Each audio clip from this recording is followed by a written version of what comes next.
बेटा हम ਆਪਾਂ 9ਵੀਂ ਕਲਾਸ ਦਾ ਅਧਿਆਇ 12 ਹੀਰੋ ਸੂਤਰ ਦਾ ਪਹਿਲਾ ਸਵਾਲ ਕਰਨ ਜਾ ਰਹੇ ਹਾਂ। ਇਸ ਤੋਂ ਪਿਛਲੀ ਵੀਡੀਓ ਵਿੱਚ ਮੈਂ ਤੁਹਾਨੂੰ ਦੱਸਿਆ ਸੀਗਾ ਕਿ ਹੀਰੋ ਸੂਤਰ ਦੀ ਲੋੜ ਕਿਉਂ ਪਈ ਤੇ ਉਸ ਨੂੰ ਕਿਸ ਤਰ੍ਹਾਂ ਅਪਲਾਈ ਕੀਤਾ ਜਾਂਦਾ ਹੈ ਤੇ ਉਸ ਵਿੱਚ ਜਿਹੜੇ ਦੋ ਫਾਰਮੂਲੇ ਯਾਦ ਕੀਤੇ ਜਾਂਦੇ ਹਨ। ਇੱਕ ਐਸ ਜਿਸ ਨੂੰ ਸਾਰੀਆਂ ਭੁਜਾਵਾਂ ਦਾ ਜੋੜ ਕਰਕੇ ਪਤਾ ਕੀਤਾ ਜਾਂਦਾ ਹੈ ਤੇ ਖੇਤਰਫਲ ਦਾ ਫਾਰਮੂਲਾ ਵਰਗਮੂਲ ਦੇ ਅੰਦਰ S minus A S minus B S minus C ਕਿੱਦਾਂ ਅਪਲਾਈ ਕੀਤਾ ਜਾਂਦਾ ਹੈ।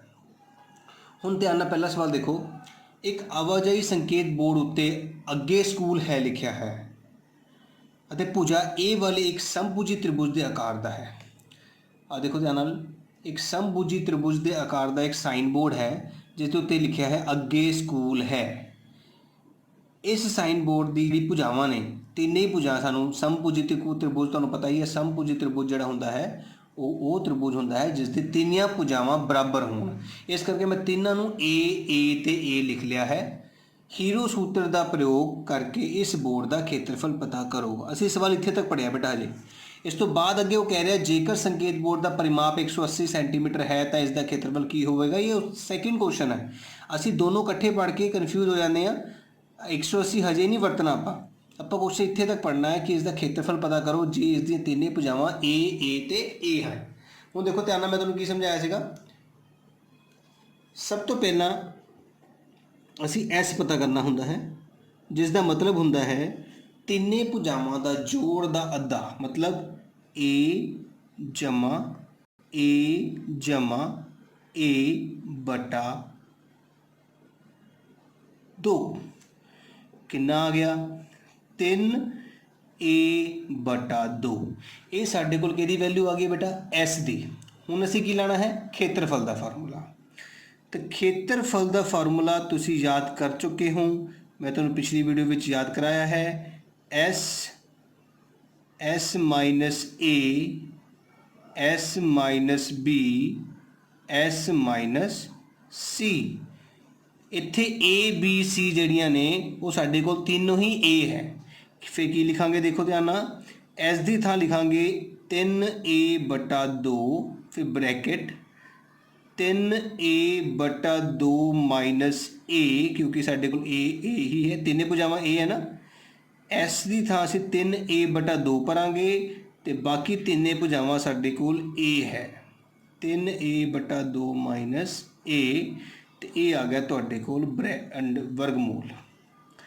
ਹੁਣ ਦੇਖੋ ਧਿਆਨ ਨਾਲ 3a/2 ਬ੍ਰੈਕਟ ਵਿੱਚ ਇਹਦੇ ਥੱਲੇ ਇੱਕ ਹੈ ਨਾ। ਤੁਹਾਨੂੰ ਮੈਂ ਸਮਝਾਇਆ ਜੀ ਥੱਲੜੇ ਅੱਖਰ ਬਰਾਬਰ ਨਾ ਹੋਣ ਤਾਂ ਉੱਥੇ ਅਸੀਂ ਡਮਰੂ ਮੈਥਡ ਕਹਿ ਦਿਓ, ਜਾਂ ਇੱਕ ਮੈਥਡ ਸਮਝਾਇਆ ਸੀ ਨਾ ਕਿ ਜੋ ਥੱਲੜੇ ਵਾਲੇ ਆਪਸ 'ਚ ਗੁਣਾ ਹੁੰਦੇ ਆ ਤੇ ਕ੍ਰਾਸ ਮਲਟੀਪਲੀਕੇਸ਼ਨ। ਸੇਮ 2 ਏਕਮ 2, ਇੱਕ ਨੂੰ ਇਹਨਾਂ ਗੁਣਾ ਕੀਤਾ 3a, 2 ਨੂੰ ਇਹਨਾਂ ਗੁਣਾ ਕੀਤਾ 2a।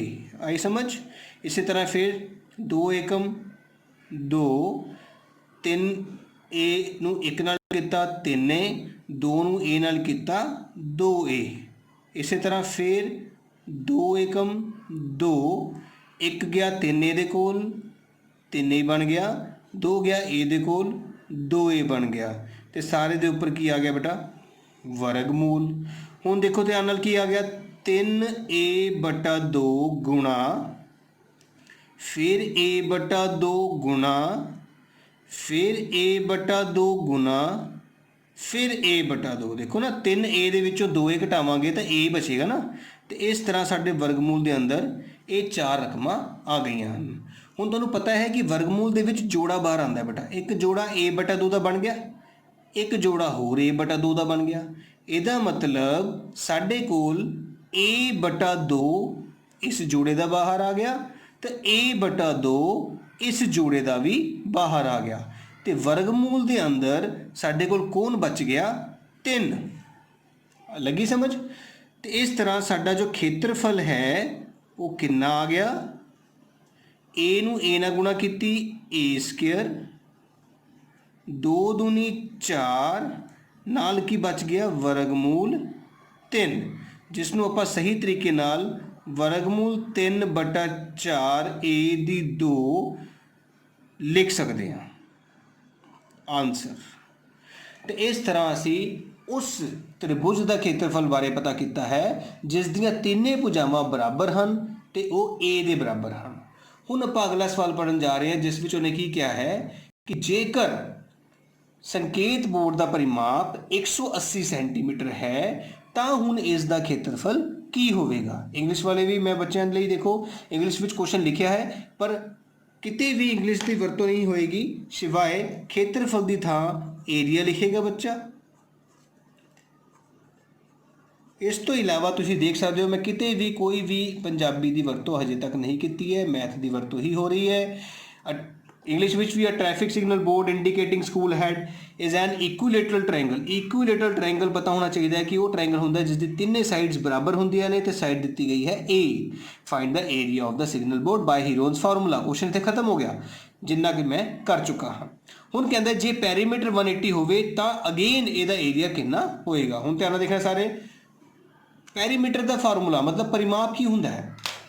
ਪਰਿਮਾਪ ਦਾ ਮਤਲਬ ਹੁੰਦਾ ਹੈ ਤਿੰਨੇ ਭੁਜਾਵਾਂ ਦਾ ਜੋੜ। ਹੁਣ ਅੱਧਾ ਨਹੀਂ ਕਰਨਾ ਬੇਟਾ, ਅੱਧਾ ਹੁੰਦਾ ਹੈ S ਦਾ। S ਵਿੱਚ ਅੱਧਾ ਕਰਦੇ ਹਾਂ ਕਿਉਂਕਿ S ਦਾ ਮਤਲਬ ਹੁੰਦਾ ਅੱਧਾ ਪਰਿਮਾਪ। ਲੇਕਿਨ ਸਾਨੂੰ ਸਵਾਲ ਦੇ ਵਿੱਚ ਅੱਧਾ ਨਹੀਂ, ਸਾਨੂੰ ਕਿਹਾ ਗਿਆ ਪੂਰਾ ਪਰਿਮਾਪ 180 ਹੈ। ਇਹਦਾ ਮਤਲਬ ਹੁਣ ਸਵਾਲ ਦੇ ਵਿੱਚ ਸਾਨੂੰ ਕੀ ਦਿੱਤਾ ਗਿਆ ਹੈ, ਪਰਿਮਾਪ ਬਰਾਬਰ 180।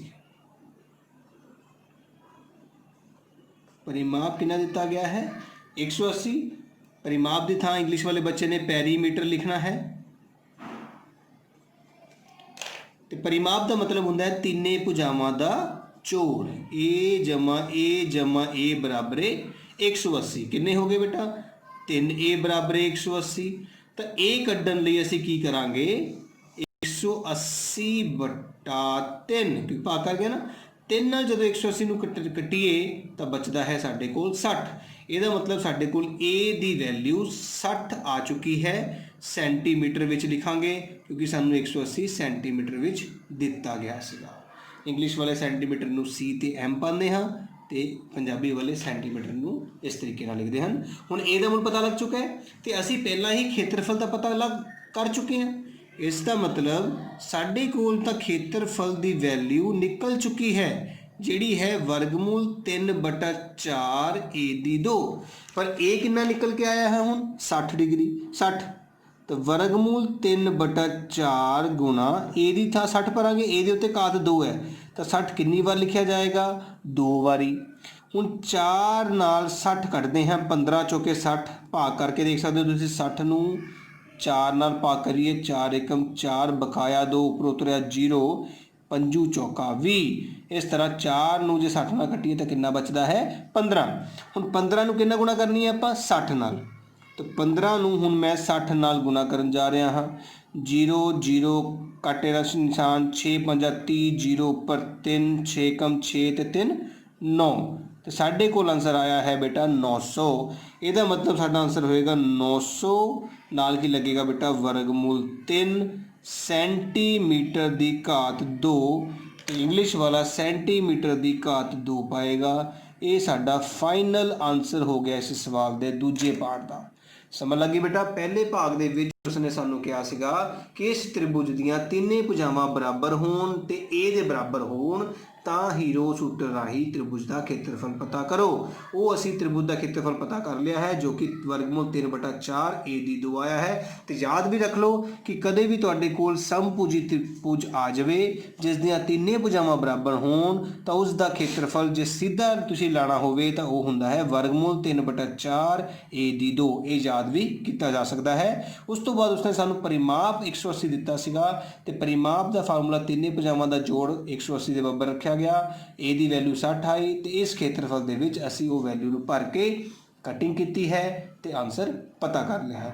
ਇਸ ਤਰ੍ਹਾਂ ਸਾਡਾ 12.1 ਸਵਾਲ ਅਭਿਆਸ ਦਾ ਪਹਿਲਾ ਸਵਾਲ ਜਿਹੜਾ ਹੈ ਖਤਮ ਹੋ ਚੁੱਕਾ ਹੈ। ਉਮੀਦ ਹੈ ਤੁਹਾਨੂੰ ਵਧੀਆ ਤਰੀਕੇ ਨਾਲ ਸਮਝ ਆਇਆ ਹੋਵੇਗਾ ਤੇ ਤੁਸੀਂ ਜ਼ਰੂਰ ਪ੍ਰੈਕਟਿਸ ਕਰੋਗੇ ਇਸ ਸਵਾਲ ਨੂੰ ਕੱਢਣ ਦੀ ਤੇ ਵਧੀਆ ਤਰੀਕੇ ਨਾਲ ਕੱਢ ਸਕੋਗੇ।